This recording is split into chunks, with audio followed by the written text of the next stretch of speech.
Stars, they want to portray that they're real. They want to show you the gritty, raw version of themselves, but they want to control it, right? So Melania Trump is often called the Sphinx of Slovenia. She's inscrutable. She's like the Mona Lisa, a woman in a portrait. This film is trying to humanize her. It's trying to say there is more to me than you may know. Hey, I'm Ikra. This is What in the World from the BBC World Service.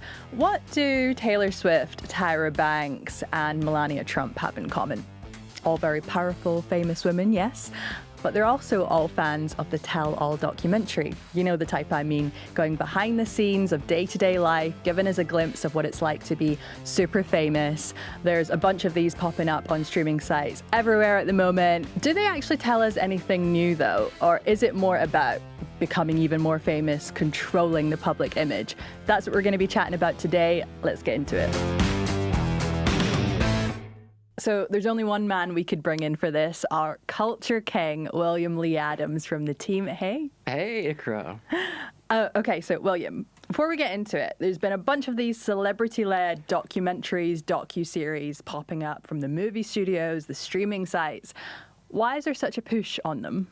So studios and streaming services, they're really making a calculation here, balancing money and risk. The fact is, if you're a big celebrity, you've got a massive following, and so the studio knows there's going to be interest before they even start hitting record on the series.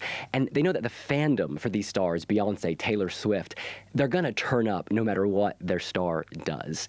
Now, also there's a cost element here. The fact is, it's much cheaper to make a reality series, a docu-series, than it is to do original programming.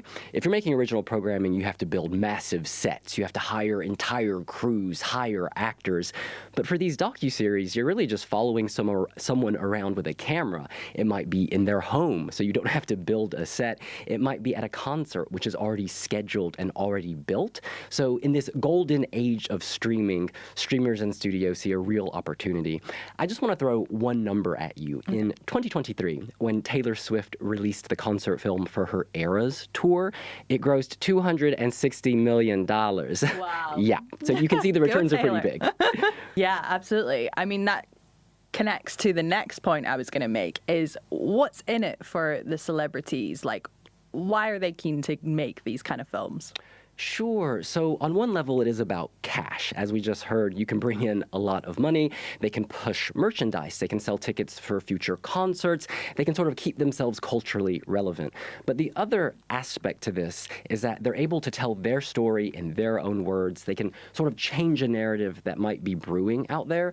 So for instance, Beyonce, with her film Renaissance, she did exactly this. She faced criticism in 2023 for singing in Dubai, which has a divisive record when it comes to LGBTQ rights. A lot of fans said that, she wasn't singing for them anymore. They didn't know why she would accept this money, reportedly $24 million, to perform in Dubai.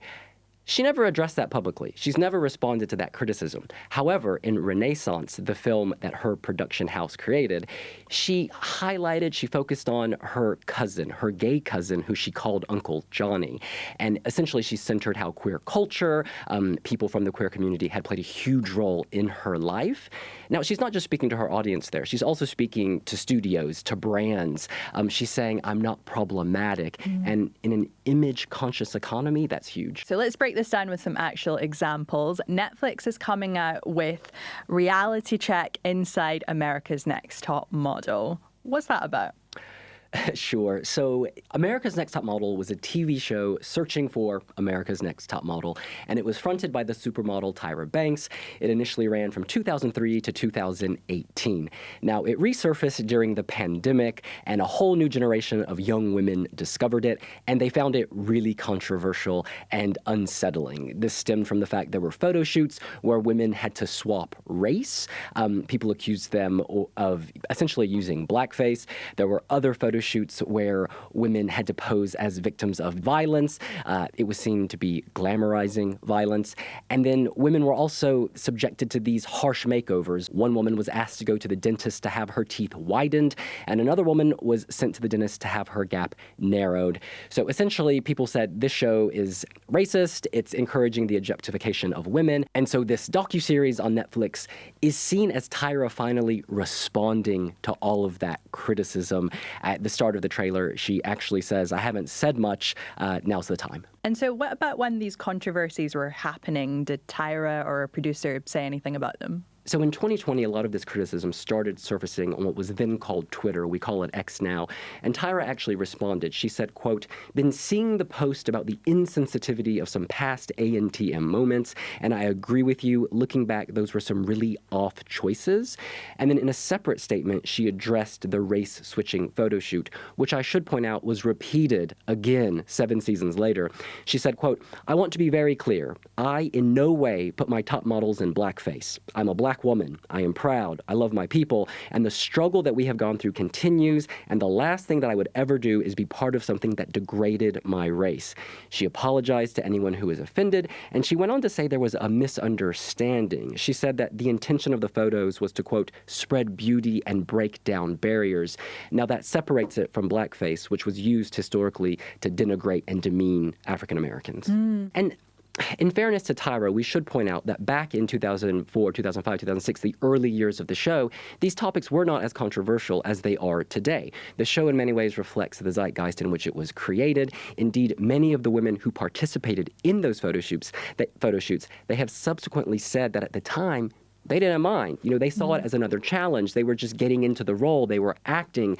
So we have to realize that in a way, the show is a time capsule for another era. So what I'm hearing is Tyra in this docuseries might be trying to kind of reclaim a narrative a little bit, give her side of the story. But we know sometimes there's documentaries made about the stars themselves and their lives. So I'm thinking of Taylor Swift, Beyonce, Billie Eilish when I say this. But I guess there's the other side to this, and people might think this is just a PR stunt, a one-sided PR stunt.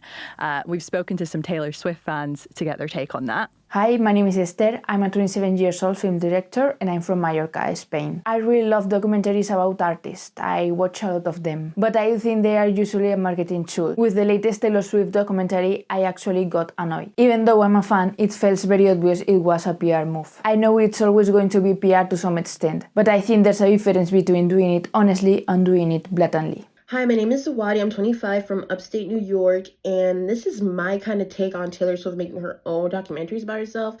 So first, I don't really mind it in the sense that anything a celebrity does is PR, and I feel like us, the audience watching this, in the back of our minds, we're going, obviously this is a curated version of the truth. They get to control the narrative, you know? Honestly, I think Taylor Swift is an expert at reputation management. She's excellent at it.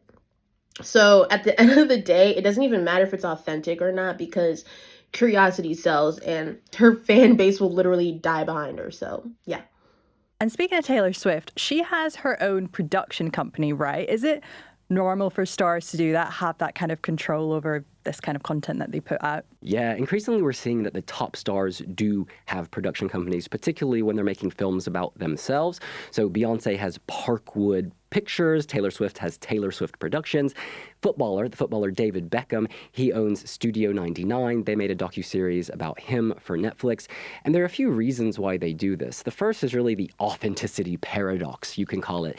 Because stars, they want to portray that they're real. They want to show you the gritty, raw version of themselves, but they want to control it, right? So if you're the production company making the film, you control what goes into it. You have the final veto power. And then also there's an issue of money here. Essentially, they get more money. The way it works is a streamer like Netflix or Amazon, they buy films from producers, from the people who make the film. So if your production company makes the film and it's sold on to Netflix, you own the rights. You're getting more money. And also in the future, future licensing efforts, et cetera, you also get more of that pie.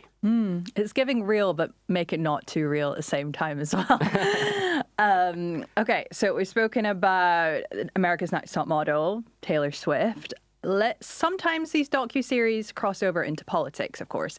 We've had the release of Melania, about the First Lady of the United States, Melania Trump. What's that about? So Melania Trump is often called the Sphinx of Slovenia. She's inscrutable. She's like the Mona Lisa, a woman in a portrait. Her range of emotion publicly is quite narrow. This film is trying to humanize her. It's trying to say there is more to me than you may know. Yes, I live in the shadow of the world's most famous man, President Donald Trump, but I too have a voice. At the start of the film, she says, everyone wants to know. So here it is. And, what is it? Well, it's 20 days leading up to the inauguration of President Trump in January 2025. So we see her in her gold apartment, gold everything, gold chairs, gold mirrors. We see her with a retinue of tailors sort of fitting her dresses, her gowns. We see her planning parties. You also see her talking to Brigitte Macron, the First Lady of France, and she's talking about how foster children are a big philanthropic endeavor for her and how only 3% of children who are raised in foster families go on to higher education, and how she wants to correct that. A lot of takeaways there from the film, but it's had some controversy too. Why is that? Yeah, one big criticism is that the First Lady is profiting from her husband's political office. Amazon, which won the rights to the film, they paid $40 million for the rights, and then they paid an additional 35, or rather they pledged an additional $35 million in marketing. So that's $75 million for this documentary on Melania Trump. And just to clarify, we don't know how much of that money Melania received. However, according to reporting from the Wall Street Journal, the First Lady's cut is at least $28 million. Amazon have not commented. Now, that's a huge, staggering figure for a documentary film. And just to give you a bit of context, in its first weekend in North America, it made $7 million. Now, theaters take half of that revenue. So that means Amazon will have recouped $3.5 million of their initial $75 million investment. This comes at a time when many billionaires, including Amazon founder Jeff Bezos, are trying to curry favor with the White House. They want to get closer to Trump. And so people are saying, that doesn't sit right with me. Another source of controversy is the timing of its release. You get an insight into this gilded, glamorous world of Melania Trump and her husband at a time when there are mass protests across the United States over what people see as a violent, unnecessary crackdown on immigrants. And a final point of controversy is that the film is directed by Brett Ratner. Now, he's not directed a film since 2017, when at the height of the Me Too movement, he was accused of sexual misconduct. We should point out that he's denied all of those allegations. So has Amazon said anything? They say they're not doing this to curry favor with anyone. Their only interest in the Melania film was Melania herself revealing her character. Has this changed perceptions of Melania, or what do you think? My reading is that it will cement people's pre-existing position on Melania and indeed the Trumps more generally. The fact is, this film is doing very well in counties where there are more registered Republicans, the party of Donald Trump, than there are Democrats, the opposition party. The film's doing particularly well in states like Florida, Texas, Arizona, all of which went to President Trump in the most recent election. There have been reports in American media that in these states, you have Republican supporters who will openly cheer when in the film you see President Trump being inaugurated. And a large number of viewers of this film also come from rural areas, which tend to vote more conservatively, more Republican. On the flip side, you have a lot of Democrats who have taken issue with the content of the film. For instance, there are several moments where producers try to humanize Melania. She talks a lot about being an immigrant herself and how she and her family have lived the American dream, and she's so grateful. And she has this discussion with a Laotian interior decorator. Now, critics have stepped back and said, whoa, how can you be having that conversation while ignoring your husband's crackdown on immigration?